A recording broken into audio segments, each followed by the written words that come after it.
जय जोहार और नमस्कार। दैनिक छत्तीसगढ़ चैनल देखना शुरू कर चुके हैं आप और छत्तीसगढ़ प्रदेश की आज की तमाम सभी महत्वपूर्ण बड़ी खबरों की शुरुआत जय जोहार और नमस्कार के साथ। छत्तीसगढ़ में आगामी होने वाले त्रिस्तरीय पंचायत चुनाव टलने के आसार नजर आ रहे हैं क्योंकि आरक्षण की प्रक्रिया को स्थगित कर दिया गया है। छत्तीसगढ़ सरकार पंचायत एवं ग्रामीण विकास विभाग के आगामी त्रिस्तरीय पंचायत चुनाव 2024-25 के लिए आरक्षण की प्रक्रिया को स्थगित कर दिया गया है, जहाँ विभाग ने ये निर्णय अपरिहार्य कारणों का हवाला देते हुए लिया है। यह आदेश संयुक्त सचिव तारण प्रकाश सिन्हा ने जारी किया है। विभाग के द्वारा जारी आदेश के अनुसार आरक्षण प्रक्रिया को रोकने का निर्णय 11 दिसंबर 2024 को जारी 2 पत्रों के संदर्भ में लिया गया, जहां आदेश के मुताबिक अब आगे की प्रक्रिया के लिए संशोधित गाइडलाइंस जारी करने की संभावना है। यह आदेश पंचायत संचालनालय के संचालक और राज्य के सभी जिला कलेक्टरों को भेज दिया गया है। छत्तीसगढ़ में रायपुर समेत प्रदेश भर में शीतलहर के हालात नजर आ रहे हैं। बंगाल की खाड़ी में बने सिस्टम के कारण आने वाले कुछ दिनों में समुद्र से नमी वाली हवा आएगी, जिसकी वजह से तापमान में वृद्धि होने की संभावना है। छत्तीसगढ़ समेत पूरे प्रदेश में इन दिनों कड़ाके की ठंड पड़ती दिखाई दे रही है। राजधानी रायपुर समेत सरगुजा, रायपुर और बस्तर संभाग में कई जगहों पर शीतलहर चली। आशंका है अधिकांश स्थानों को लेकर कि शीतलहर के हालात रहे। वहीं अगर रात के तापमान की बात करें तो ये सामान्य से 4 से लेकर 6 डिग्री तक नीचे चला गया है। वहीं बंगाल की खाड़ी में बने सिस्टम के कारण आने वाले कुछ दिनों में समुद्र से नमी वाली हवा आएगी, जिसकी वजह से ठंड से राहत मिल सकती है। इस नमी के कारण प्रदेश में कहीं कहीं हल्के स्थानों पर बादल छाए रहेंगे। वहीं आज के कुछ जगहों पर हल्की बारिश होने की भी संभावना है। प्रदेश में ठंड में इस सीजन के चरम पर थी और पहली बार पहाड़ी ही नहीं जबकि मैदानी इलाकों में भी एक साथ शीतलहर देखने को मिली है। वहीं तापमान की बात करें तो इस बार पहली बार तापमान 10 डिग्री के नीचे राजधानी रायपुर में गया। इसके अलावा मैदानी इलाकों में दुर्ग सबसे ठंडा स्थान रहा, जहां न्यूनतम तापमान 7 डिग्री सेल्सियस तक गिर गया। इसके अलावा पेंड्रा रोड में पारा 6.6 डिग्री सेल्सियस रहा, जो कि नॉर्मल से भी 5 डिग्री कम है। इसके अलावा अंबिकापुर में तापमान की बात करें तो 4 डिग्री सेल्सियस रिकॉर्ड किया गया। वहीं अगर पहाड़ी इलाके सामरी और मैनपाट की बात करें तो ये तापमान से 2 डिग्री के आसपास पहुंच गया है। वहीं मौसम वैज्ञानिकों का कहना है कि उत्तर पश्चिम बंगाल की खाड़ी में एक कम दबाव का क्षेत्र निर्मित हुआ है, जिसकी वजह से आने वाले 2 से 3 दिनों में ठंड से थोड़ी बहुत राहत देखने को मिल सकती है। अपनी 2 सूत्री मांगों को लेकर मितानिन संघ की अनिश्चितकालीन हड़ताल देखने को मिल रही है, जहां मुख्यमंत्री के नाम तहसीलदार को एक ज्ञापन सौंपा गया। प्रदेश स्वास्थ्य मितानिन संघ के आह्वान पर जिला मितानिन संघ अपने 2 सूत्री मांगों को लेकर 13 दिसंबर से काम बंद कलन बंद हड़ताल पर है, जहां बलौदा बाजार में मितानिनों ने जिला स्तरीय प्रदर्शन करके अपनी 2 सूत्री मांगों को पूरा करने मुख्यमंत्री विष्णुदेव साय के नाम नायब तहसीलदार अक्षय तिवारी को ज्ञापन सौंपा गया। बता दें कि मितानिन संघ की हड़ताल से स्वास्थ्य सेवाएं प्रभावित होंगी। मितानिन संघ की पहली मांग है कि उन्हें राष्ट्रीय स्वास्थ्य मिशन यानी NHM में संविलियन किया जाए और दूसरी मांग है कि वे किसी भी NGO के अंदर काम नहीं करेंगे। संघ का कहना है कि जब तक उनकी ये मांगे पूरी नहीं होती है वह काम बंद कलम बंद हड़ताल जारी रखेंगे। मितानिन संघ की प्रदेश अध्यक्ष सरोजनी सेंगर ने बताया कि स्वास्थ्य सेवा के क्षेत्र में मितानिनों के संघों का एक बड़ा योगदान रहता है। पूरे देश में मितानिन स्वास्थ्य सेवाओं में एक महत्वपूर्ण भूमिकाएं निभा रही हैं, पर मितानिनों की लगातार उपेक्षाएं हो रही हैं, जिसको लेकर चुनाव के समय मोदी जी की गारंटी में कहा गया था कि शासन में आते ही उनकी मांगों को पूरा किया जाएगा, लेकिन 1 वर्ष बीत जाने के बाद भी इनकी मांगों पर ध्यान नहीं दिया गया, जिसकी वजह से अब मितानिन संघ अपनी हड़ताल को लेकर के काम बंद कलन बंद हड़ताल पर प्रारंभ हो चुके हैं। छत्तीसगढ़ के चिरमिरी के रिहायशी इलाके में बाघिन देखा गया, जहां मवेशियों को इन्होंने अपना शिकार बनाया। वहीं वन विभाग ने आखिरकार इसका रेस्क्यू कर लिया गया है। दरअसल छत्तीसगढ़ के चिरमिरी नगर निगम रेंज में बाघिन की मूवमेंट कैप्चर किया गया था, जहां शहर में बाघिन की आमद से लोगों में दहशत का माहौल था। फिलहाल वन विभाग ने बाघिन को रेस्क्यू कर लिया है और उसे सुरक्षित जगह पर छोड़ने की तैयारी कर ली है। बताया जा रहा है कि बाघिन मरवाही वन क्षेत्र से होते हुए मनेन्द्रगढ़ रेंज के जंगलों में पहुंची थी और इसके बाद यहाँ बैकुंठपुर वन परिक्षेत्र के चिरमिरी रेंज के मोहारी डांड के जंगल में पहुंची थी, जहां 6 दिन वहां रहने के बाद आखिरकार बाघिन का बीती सुबह निगम के क्षेत्र के रिहायशी इलाके हल्दीबाड़ी के आसपास R6 माइंस में ये बाघिन पहुंच गई, जहां लोगों ने बाघिन को देखा तो दूर से इनका वीडियो भी बनाया। जानकारी के मुताबिक बाघिन ने मवेशियों को अपना शिकार बनाया है और इसके बाद वह चिरमिरी के मुख्य सड़क पार करके माइंस की झाड़ियों की ओर छिपी हुई थी, जहां आखिरकार वन विभाग की टीम ने रेस्क्यू कर लिया है और अब इसको सुरक्षित स्थान पर छोड़ने की तैयारी की जा रही है। छत्तीसगढ़ के विधानसभा के शीतकालीन सत्र के बीच सीएम साय की अध्यक्षता में बीजेपी के विधायक दल की बैठक, जहां विपक्ष को जवाब देने की रणनीति इसमें चर्चा के तौर पर की जा रही है। मुख्यमंत्री विष्णुदेव साय और प्रदेश प्रभारी नितिन नवीन की अध्यक्षता में रायपुर स्थित मुख्यमंत्री निवास में बीजेपी विधायक दल की बैठक बीते दिन संपन्न की गई, जहां सूत्रों के मुताबिक बैठक में शुरू हुए शीतकालीन सत्र को लेकर चर्चाएं की गई, वहीं साथ ही विपक्ष के सवालों का जवाब देने की रणनीति पर भी विचार किया गया। बैठक में सभी मंत्रियों को सदन में तैयारी के साथ आने की समझाइश दी गई और इसके अलावा अनुपूरक बजट और पेश किए जाने वाले विधेयकों पर भी चर्चा की गई है। इसके अलावा बात करें तो यहाँ पर जो है आने वाले टाइम पर छत्तीसगढ़ में विपक्ष जो है इस विधानसभा सत्र में पूरी तरह घेरने के कमर कस ली है और इसी सवालों के जवाब देने को लेकर के इस विधायक दल की बैठक को संपन्न किया गया। साथ ही आने वाले कुछ विधेयकों पर भी प्रस्ताव को मुहर लगाने को लेकर भी इस पर चर्चा हुई है, जहां सर्वसम्मति से पारित किए जाने संबंधित विभिन्न मुद्दों पर यहाँ चर्चा की गई। छत्तीसगढ़ में बीएड प्रशिक्षित सहायक शिक्षकों की अनुनय यात्रा कटघोरा पहुंची, जहां इनका राजधानी कूच किया जा रहा है। आसमान में रात में इनको जो है गुजारने को लेकर के मजबूरी का सामना करना पड़ रहा है।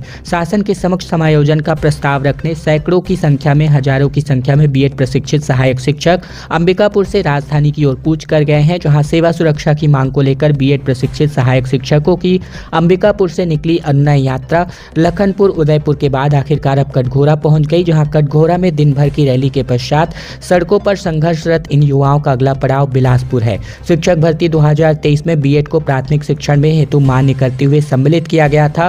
परीक्षाफल जारी किए जाने के बाद शिक्षा की गुणवत्ता का हवाला देते हुए सुप्रीम कोर्ट द्वारा एनसीटी 2018 का गजट खारिज कर दिया गया और अब उच्च न्यायालय बिलासपुर द्वारा 2 हफ्तों के भीतर बीएड के स्थान पर डीएड को नियुक्ति देने का आदेश दिया गया है। ये सभी सहायक शिक्षक व्यापम की भर्ती परीक्षा में चयनित होकर नियमतः नियुक्त हुए हैं, जहां सरगुजा और बस्तर संभाग में 15 महीने सेवाएं देने के बाद अब इनकी सेवा समाप्त की जा रही है। इन अभ्यर्थियों का कहना है कि चयनित होकर इन्होंने अपनी योग्यता का प्रमाण दिया है। प्रशासनिक चूक की सजा इन्हें दी जा रही है, जबकि राज्य में विभिन्न विभागों में हजारों पद रिक्त हैं, जहां योग्यता अनुसार इनका समायोजन किया जा सकता है।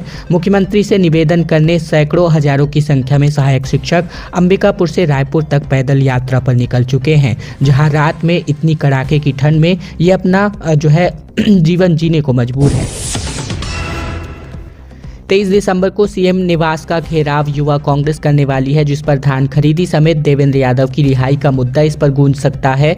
भिलाई से 2000 युवा इसमें शामिल हो सकते हैं। छत्तीसगढ़ यूथ कांग्रेस ने 23 दिसंबर को राजधानी में मुख्यमंत्री आवास का घेराव करने का ऐलान किया है, जिसको लेकर भिलाई जिला यूथ कांग्रेस ने अपनी एक रणनीति बनाई है। उन्होंने कहा कि इस घेराव और प्रदर्शन में भिलाई से 2000 से अधिक यूथ इसमें शामिल होंगे। यूथ कांग्रेस के प्रदेश सचिव और भिलाई जिला के प्रभारी ने बताया कि शायद सरकार पूरी तरह फेल हो गई है। यूथ कांग्रेस 3 मुद्दों पर शायद सरकार को घेरने जा रही है, जिसमें पहला मुद्दा धान के समर्थन मूल्य का है, जबकि भिलाई युवा कांग्रेस की बैठक में मुख्यमंत्री आवास का घेराव करने का निर्णय किया गया। वहीं यूथ कांग्रेस 3 मुद्दों को लेकर भाजपा सरकार का घेराव करेगी, जहां धान खरीदी और सही दूसरे मुद्दे में अपराध को लेकर के शायद सरकार को घेरने की तैयारी है। वहीं तीसरे बड़े मुद्दे की बात में इन्होंने भिलाई नगर विधायक देवेंद्र यादव की रिहाई को लेकर के एक जो बात है इन्होंने छेड़ी हुई है। बालोद से बड़ी खबर है, जहां 7 सीटर में 13 यात्री सवार होकर के सफर कर रहे थे, जिसमें हादसे में 6 लोगों की जान चली गई। ट्रक ने एसयूवी को टक्कर मार दी और मरने वालों में से एक बच्चा जबकि 4 महिलाएं भी सम्मिलित हैं। छत्तीसगढ़ के बालोद में भानु प्रतापपुर दल्ली राजहरा मुख्य मार्ग पर सोमवार को हुए भीषण सड़क हादसे में 6 लोगों की जान चली गई, वहीं 7 अन्य गंभीर रूप से घायल हो गए।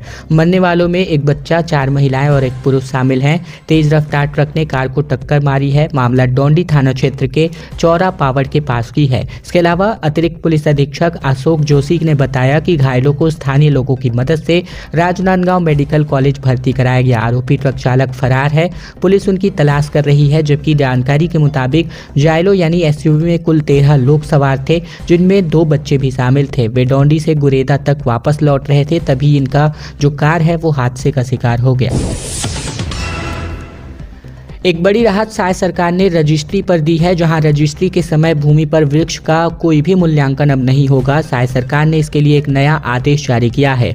छत्तीसगढ़ सरकार ने लोगों को वृक्षों वाली भूमि के कारण रजिस्ट्री में होने वाली परेशानी से बचाने के लिए एक नया आदेश जारी किया है और अब रजिस्ट्री में भूमि पर वृक्ष का मूल्यांकन नहीं होगा। इसमें रजिस्ट्री शुल्क के साथ ही पटवारी के पास चक्कर लगाने से मुक्ति मिल सकती है। बता दें कि अब तक भूमि पर लगे वृक्ष का रजिस्ट्री के दौरान इनका हिसाब किताब देना पड़ता था।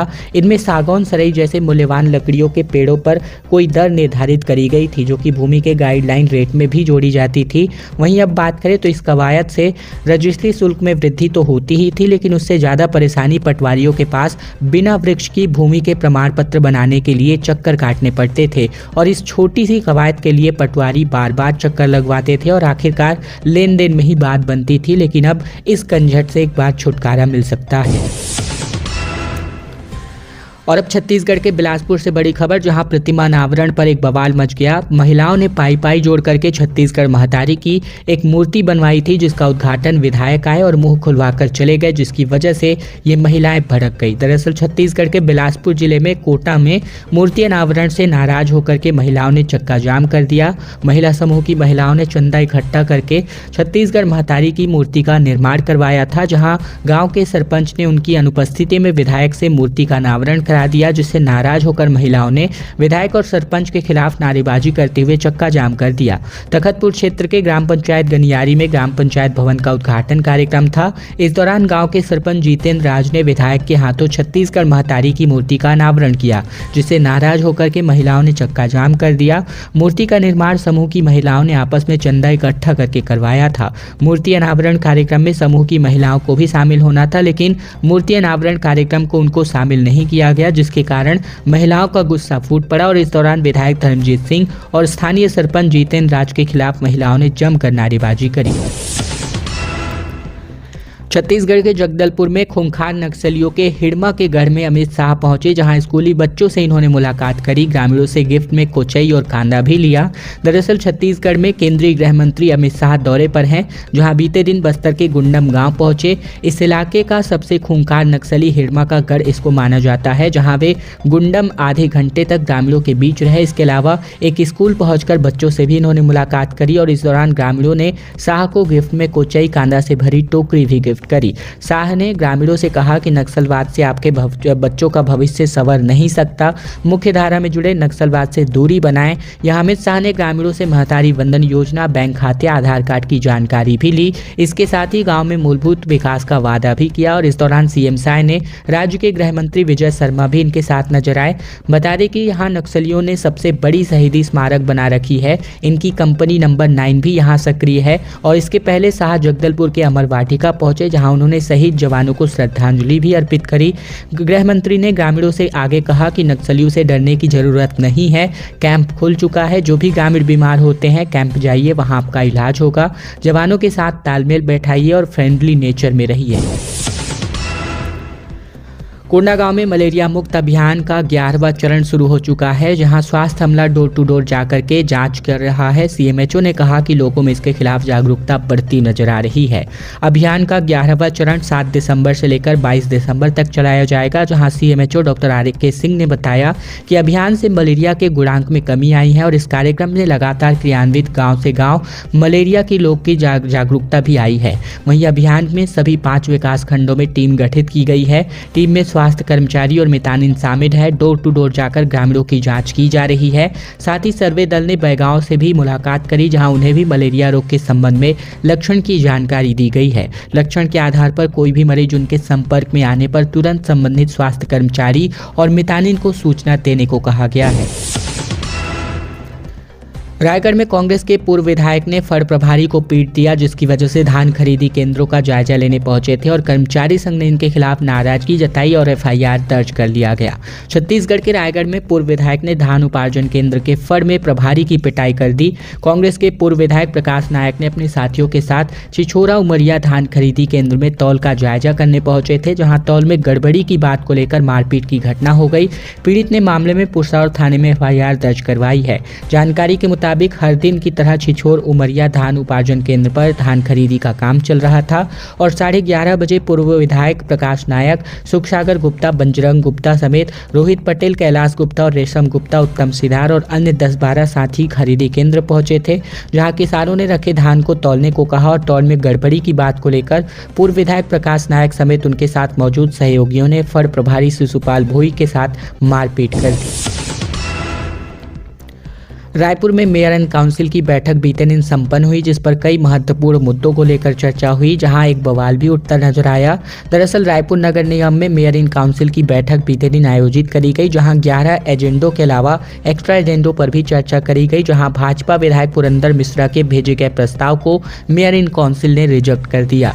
विधायक मिश्रा ने भाटा गाँव का नाम परिवर्तन करके अरिहंतपुरम करने का प्रस्ताव भेजा हुआ था, जहाँ मेयर ढेबर ने मीडिया से बातचीत करते हुए कहा कि सरकार के विधायक अपने क्षेत्र को छोड़कर दूसरे विधायक के क्षेत्र का नामकरण करने का प्रस्ताव भेज रहे हैं। जिस तरह फिल्मों की शुरुआत में ठाए ठाए डिशुम डिशुम होता है, आखिर वैसी चीजें आएंगी। यह सरकार कैसे चल रही है समझ नहीं आ रहा है।